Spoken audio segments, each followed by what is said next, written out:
Good afternoon. We don't have any relevant disclosures for the talk. There's a need for improved pain control after surgery. Despite increased attention and pharmacologic advancements, there's been little improvement in pain control from the patient perspective in the last 20 years. Most still report moderate to extreme pain after surgery that extends even into the discharge period. And with this, there's implications from the uncontrolled pain, including longer lengths of stay, higher readmission and complication rates, increased resource utilization, and lower patient satisfaction. From these, pain has become an important quality measure. Opioids are ubiquitous for managing postoperative pain, with almost all patients receiving them after surgery. And while they're effective in the short term, their side effects are common and costly, including, too short to see the monitor here, including higher rates of opioid-related adverse events, complications, longer hospital stays, higher readmission rates, and higher healthcare costs. Opioids given during the acute event could also be a gateway for chronic abuse and diversion. Multimodal pain control is one way to combat this. Multimodal pain control is when you use more than one agent with different mechanisms of action in synergy to reduce the reliance on opioids and improve the pain management. Multimodal pain control is a tenet of enhanced recovery protocols, which work to accelerate patient recovery after abdominal surgery by standardizing the care. However, there's no current standard for the multimodal pain regimen that we should be using in these pathways or in general, and there's no survey on the current use of available agents to help guide this consensus. For this, our goal was to assess the current utilization of common multimodal pain control interventions and their impact on outcomes in laparoscopic colorectal surgery. Our hypothesis was that the use of these agents in synergy will improve both patient and financial outcomes. For this, we performed a review of the Premier Hospital database. Patients were included if they met diagnostic and procedural code criteria, were greater than 18, and had complete medical records. We used 3 specific opioid-sparing agents for the analysis: Oframev, ketorolac, and long-acting liposomal bupivacaine. We picked these agents because they're either common or have had their independent impact described for outcomes in laparoscopic colorectal surgery. The eligible patients were then stratified into 3 separate treatment arms: Oframev, ketorolac, and LB as one regimen, Oframev and ketorolac alone as a second, and no Oframev, ketorolac, or LB, which we used as our control group. 2 models were created to compare the regimens. The first was Oframev, ketorolac, and LB versus the control, and the second was Oframev and ketorolac alone versus Oframev, ketorolac, and LB. There was strict propensity score matching performed across each model to compare for variability. And then we performed univariate analysis to look at the short-term outcomes. Our main outcome measures were length of stay, ICU use, ORAE, readmissions, mortality, and total costs in each model. About our data source, Premier is a national all-payer database that represents about 20% of inpatient discharges in the United States, and the data come from de-identified UB29 discharge forms, which are essentially bills the payer gets for all of the charges that are incurred during that episode, as well as procedural and demographic data. The pain control agents were identified using charge codes for the medication. 18,161 patients met inclusion criteria and were included in the study. 2.2% of these patients listed pre-existing chronic pain.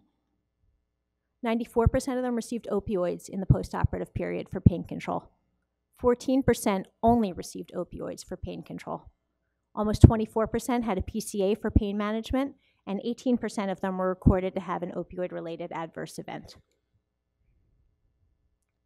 A variety of opioid-sparing agents were used in the postoperative period. Here are some of the common ones. In addition to opioids, most patients only received 1 or 2 additional agents for postoperative pain control, with acetaminophen being the most common. In the entire sample, 2.2% of patients received Oframev, ketorolac, and LB. 14.2% received Oframev and ketorolac, and almost 31% received none of the 3 agents and served as our control group. After propensity score matching was performed, you can see that the models were very well matched across patient, procedural, and hospital variables. No significant differences between them.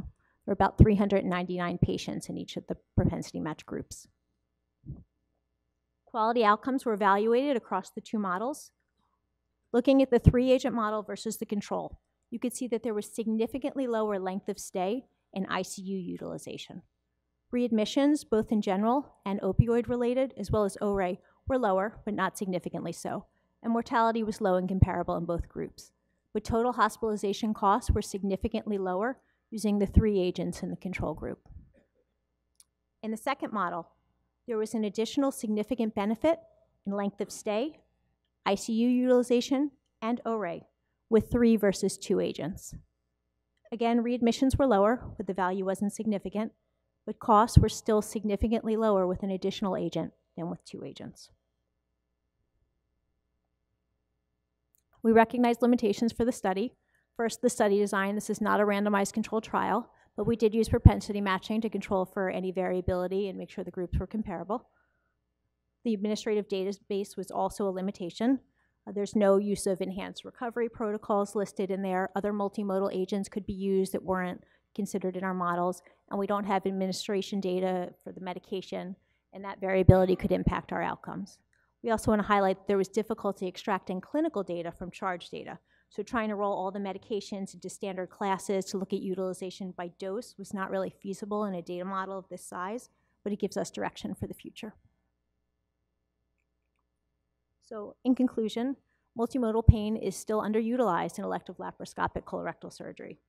Opioid monotherapy is still happening. And when multimodal pain control is used, most patients are only receiving 1 or 2 additional doses. The benefits of using multiple agents was supported with the improvements in cost, length of stay, and opioid-related adverse events. So these results support increasing use of multimodal pain control, and they also highlight the need to improve reporting of opioids and other medications so that we can track progress. Thank you.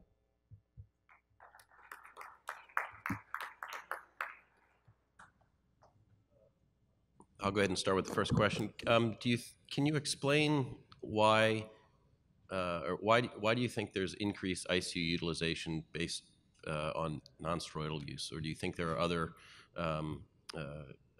other factors that we didn't look at in our propensity scoring?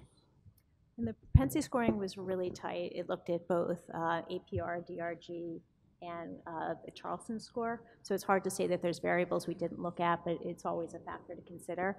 I think that something that could come into play is what's happening in the PACU that we're really not accounting for here. If patients are getting narcotics in the PACU, that can take people unexpectedly to the ICU if they're not awake and alert and able to recover well on the floor. All right. Question? Yes, Seth Rosen from Emory University. Thank you very much. I appreciated your talk. At our institution, we've used a tremendous amount of Ofirmev over the last couple of years, and as a result, we're now facing our committees who are telling us from P&T that the cost has gone from $40,000, $50,000 per month to over $100,000 per month. So because we're using it more often, they don't want us to use it because it costs too much money. Do you have any thoughts on this? This certainly seems to help with some of the cost data that you're putting out there. Are you seeing anything else useful in the literature regarding cost and Ofirmev? Things are in progress as far as costs going with Ofirmev. There's one study that we performed in Cleveland a couple of years ago that shows that Ofirmev alone can significantly reduce length of stay, and with that are the associated cost reductions. But something that you can look at that P&T might be willing to study with you is what happens if we just use it for 24 hours after surgery or until patients are adequately tolerating PO and then switch to Tylenol, because it could help patients get better faster as well as keeping costs more in line. Thanks for the excellent talk. Steve Kai from New York. Just want to have a question on Toradol or ketorolac NSAIDs use.